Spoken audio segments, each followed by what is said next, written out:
morning, Patriots, and welcome to Patriot Press Live. Thank you for joining us. I'm Isaac Summers. And I'm Maija Duresh. On today's broadcast, we've got reporting on national problems, some of the latest sports news, and student opinions. But today's lead story, an issue affecting many northern students and families directly, is the government shutdown, which is now entering day 33. WNHS reporter AJ Martinez has more. On October 1st, 2025, the U.S. government shut down. It came after Congress failed to pass the funding legislation for 2026. This has affected federal employees all over the country, especially in the DMV. It's an important part of our democracy, working towards a compromise. People have lost their jobs or are working with no pay. National parks, funding museums, airports, visitor centers, and court have all been impacted. This is not the first time the government has shut down. It also happened for 21 days in 1995, for 16 days in 2013, and for 35 days in 2018. It's bad because, my dad's not getting paid. This will be one of the longest government shutdowns. Students and teachers alike feel as if the shutdown could have been avoided. It was completely unnecessary. I think the American people are caught up in the political nonsense of both parties right here. And it just showed if a normal family ran their budget and operated like the federal government, they'd be broke, starving, and probably dead within a month. This is AJ Martinez reporting for WNHS. This is the second longest government shutdown in U.S. history. After the one that occurred during President Trump's first term in office, which lasted 35 days, this shutdown is likely to surpass that to become the longest in history. An invasive species is quickly becoming more prominent here in Calvert County, along with the rest of the East Coast. Spotted lanternflies have been spotted by many here at Northern. Isaac, you've got all the info on the species and what they're doing here. Let's take a look. In short, Webster Dictionary defines an invasive species as a non-native species brought here by humans causing environmental damage. Spotted lanternflies are exactly that. They have come here on cargo ships from Eastern Asia and are wreaking havoc all down the East Coast. So the lanternflies have hitchhiked. They pretty much hitched a ride on some of the boats and the shipments that have come over from China, India, Vietnam, where they're native, and they've made their way to the United States for a new life. Normally, the solution would be to put a lot of their natural predators into the environment to kill it. The one problem? There are no natural predators. There's no, like I said, they're invasive, so there's no actual predator here in the United States that will kill them. So we need you to do that for us. But why are these little lanternflies so dangerous? What do they really do? If they're that small, can they really cause that much damage to our environment? They actually prefer a tree called the tree of heaven, and they go into these trees, they suck the sap out. But they've also realized that they can get the same treatment or the same fulfillment from eating other trees. And so by taking out these trees, we take out the environment and basically creates a downward spiral of our ecosystem. And so they've caused somewhere in the hundreds of millions of dollars of damage in ecosystems and economics, ranging from Massachusetts all the way down to Illinois and Tennessee. Not only are they harmful, but their little eggs are impossible to see, especially when they plant on trees and they blend right in. They seem to breed in rows. There's plenty of rows, and they look like just another part of the tree. So students of Northern, this is our call of action to you to start trying to destroy and get rid of these little lanternflies. Squish them when you see them. This is Isaac Summers with WNHS TV. Northern High School, make sure to be helping out the environment by smashing these little pests, as they can do a lot more damage than you ever would have thought. Let's get rid of these bugs. Shifting our focus a little bit over to health, WNHS reporter Sean Grebus recently looked into the risks of CTE and how Northern athletes feel those risks weigh on their playing sports. Every day, millions of athletes push their bodies to the limit. We celebrate the big hits and powerful plays, but what happens when those hits take a toll on what we can't see? Yeah, I believe it's worth it, especially just with team bonding and those experiences. You live with that for your life. A good work ethic. Oh, for sure. Teamwork, especially. Yeah, I feel it's worth it because, building bonds and great opportunities through the sports. Glad that I have, just being around, my peers and being able to embrace each other and, just love to have them, man. We've all heard about concussions. They're a big deal. But chronic traumatic encephalopathy, or CTE, is different. Think of it as long-term brain disease, not a single injury. It's caused by repeated blows to the head over many years, even the smaller subconcussive hits that don't knock you out. Inside our brains, there's a protein called tau. After repeated head impacts, tau can malfunction and begin to clump together. This sticky, abnormal protein spreads slowly, killing brain cells. Over time, this damage can cause serious problems with how a person thinks, acts, and feels. But I definitely fear that. That is definitely one of the things I'm scared of, because all the studies and stuff show like ALS, memory, all that other stuff, like constant head trauma, will have some long-term effects. So do I have it day to day? No. But do I fear it? Absolutely. But not all sports come with repeated injuries to the head like football. There are many other different options on what you can play throughout high school. Some of the best experiences have just been like team dinners and team breakfast. Mostly just because of the coaching and like the training we get, and also I feel like the people make the experience. As you can see, high school sports provide long-lasting life experiences that most people remember for the rest of their lives. We hope that the safety of contact sports becomes even better as we go throughout high school. This is Sean Grebus with WNHS TV. Most students seem to agree that the team's camaraderie is worth the risk of injury. Thank you, Sean, for that reporting. With many sports playoffs on the horizon, many players and teams have special ways to get pumped up for games. Here's Bear Roberts with the pregame rituals of those here at Northern. Going into a game, I never forget to prepare myself accordingly, whether that is listening to music, snacking, or stretching. My favorite pregame snack is Takis. For baseball specifically, preparing your body for the game it's a long game. You use a lot of energy, so you want to be at top physical performance. So late in the games, you're not weak, the other team's stronger. Getting yourself into a routine helps and becomes a habit after a while. This is important for a self-check with yourself to know you are ready to take on the game. Having confidence in my teammates and myself. Being confident in knowing what you do is beneficial for your team is key, so you are ready for any situation. My favorite pregame song is probably Like That by Kodak Black. A pregame routine is something majority of athletes acquire as they grow with their sport. This is Jerry Lynn Roberts with WNHS TV. A lot of interesting superstitions and rituals from our athletes here at Northern, but whatever works for you, works for you. Stick around, we have sports and weather after the break. Model United Nations is the perfect club to learn about the UN, international politics, and the ins and outs of public speaking and debate. In Model UN, students research and debate issues as their country of choice, exploring resolutions to various problems and conflicts presented to them. If you want to experience the perfect combination of engagement and creativity, then Model UN is for you. Join Model UN today.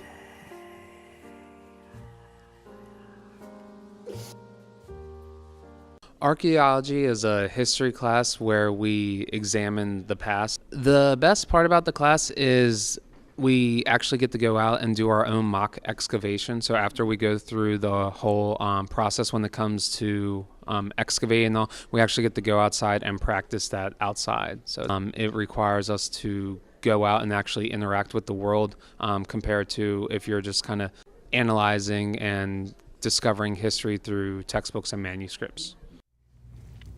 Welcome back. The Northern hockey team has returned for another season, this one with much higher expectations from the rough year last year. Team captain and WNHS sports reporter Hudson Glavitz now joins us live for a look at this year's team. Hudson, how is the team looking at this year? High expectations, rough year last year, but we're looking good. Good win against La Plata. Friday we play Huntingtown, try to get our get back. We lost them in the first week, but yeah. I think it'll be a good second half of the season. Get some wins, playoffs. That sounds good, Hudson. Let's take a look at that now. Sweet.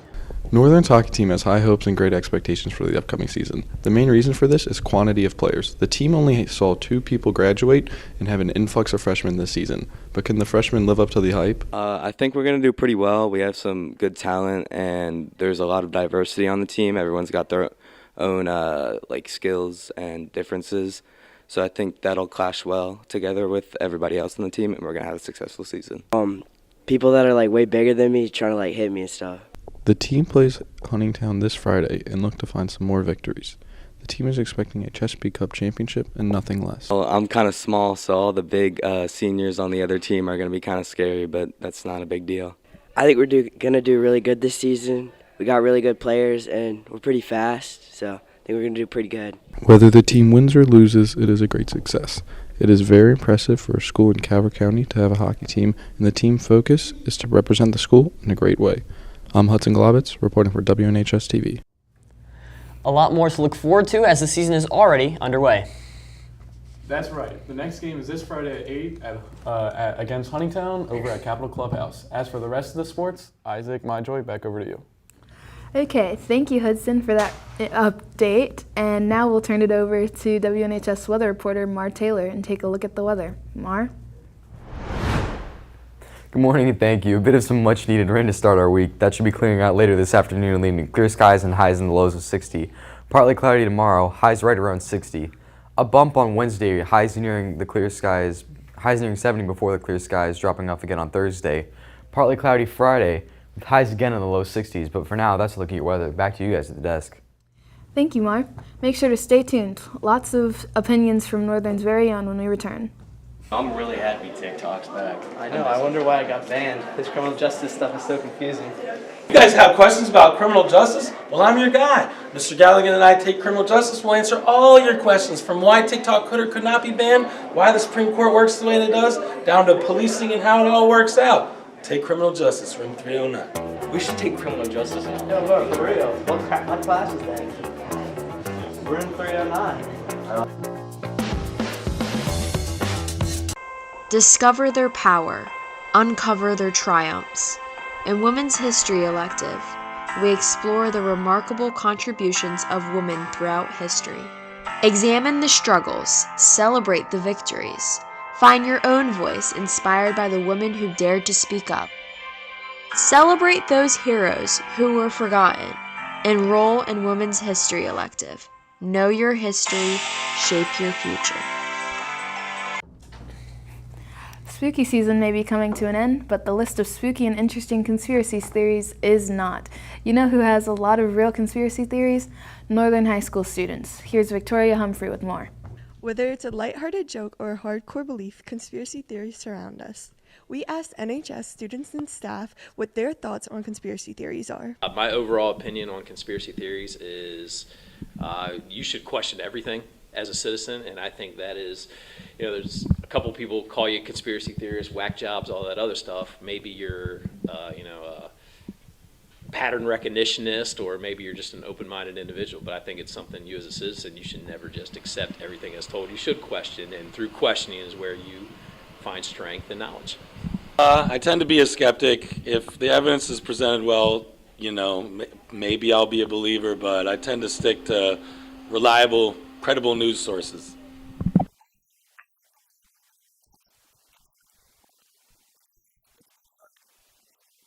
One of the conspiracy theories I believe in the most would have to be that all birds are, oh my god, I can't, they are operated by the government.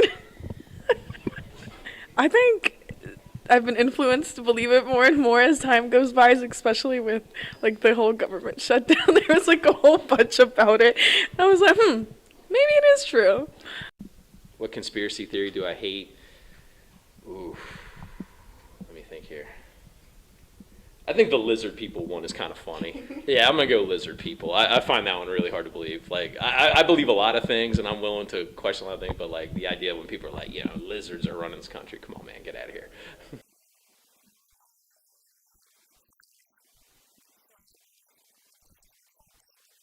There are many conspiracy theories out there ranging from common to obscure, whether it's Bigfoot in the forest and aliens in Area 51 to reuse Chuck E. Cheese pizza. Absolutely, I believe in aliens. I think, we saw it here. NASA and all these other people have basically confirmed that there is extraterrestrial life. I don't view it as little green men of what they say today, but they released a study last year where they said there's extraterrestrial life in the aquatics of Earth, and I truly believe this. We live in an infinite universe with unlimited possibilities. To think we're the only intelligent life form in an entity we know nothing about is extremely selfish and stupid. Now. Why not? Just haven't seen evidence to support it.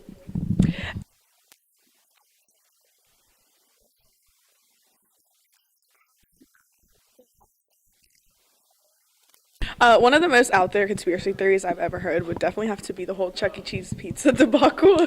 I just think it's very, do they really do that? I don't know. It's had me like question it, like, maybe, maybe not. I don't know. I've heard so many crazy conspiracies about it. But yeah, that's one of the most out there ones I've heard.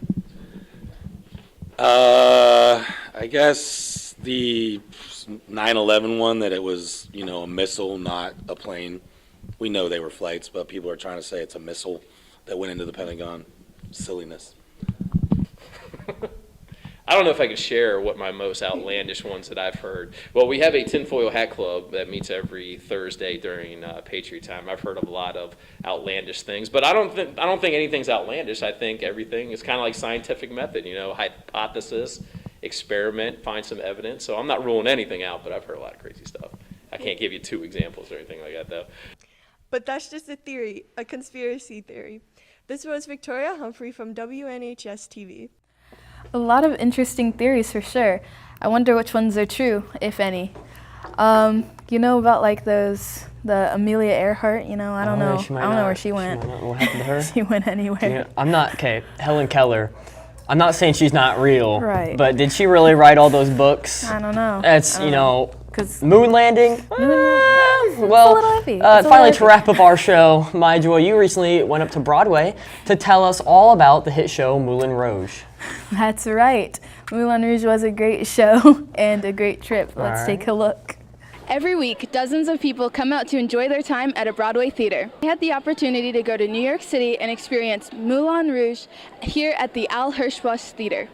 Moulin Rouge is a jukebox musical stage adaptation of Baz Luhrmann's 2001 film of the same name. Since opening on Broadway in 2019, Moulin Rouge has had over 1,400 performances, and fans are still loving it. Loud and fun and colorful. There's so many different songs and contemporary songs, but then they weave in the Moulin Rouge from Paris, and so it's really great. The story is inspired by the Moulin Rouge in Paris, France, and follows the story of songwriter Christian who falls in love with the sparkling diamond Satine.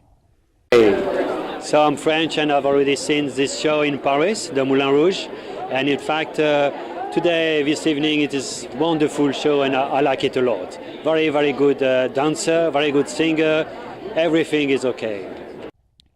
Like any Broadway show, Moulin Rouge has 8 shows a week, full of singing, dancing, and fun. Doing 8 shows a week is a different beast. It definitely takes a lot of conditioning, a lot of taking care of your body and taking care of your voice and your health, so staying healthy is the biggest part. But yeah, it's a fun time when you're doing what you love. Jukebox musicals take pre-existing songs and put them in the context of the show. Moulin Rouge has plenty of well-known songs like Bad Romance, Hey Ya, Rolling in the Deep, and What's Love Got to Do with It. There really is no business like show business. This is My Joy DeRoche reporting for WNHS TV. Tell me when. Gotta love that Broadway magic. Before we close out, Patriots, let's make sure we are staying on top of assignments. The second quarter starts today. Let's start it off right. Thank you for joining us for our second Patriot Press live episode of the 25-26 school year. That's it for the show. Be sure to follow our Instagram and Twitter at NHS Patriot Press to be updated on all things broadcasting and newspaper. And subscribe right here on our YouTube channel. Have a great day, work hard, be kind, get involved, and as always, proud to be a Patriot.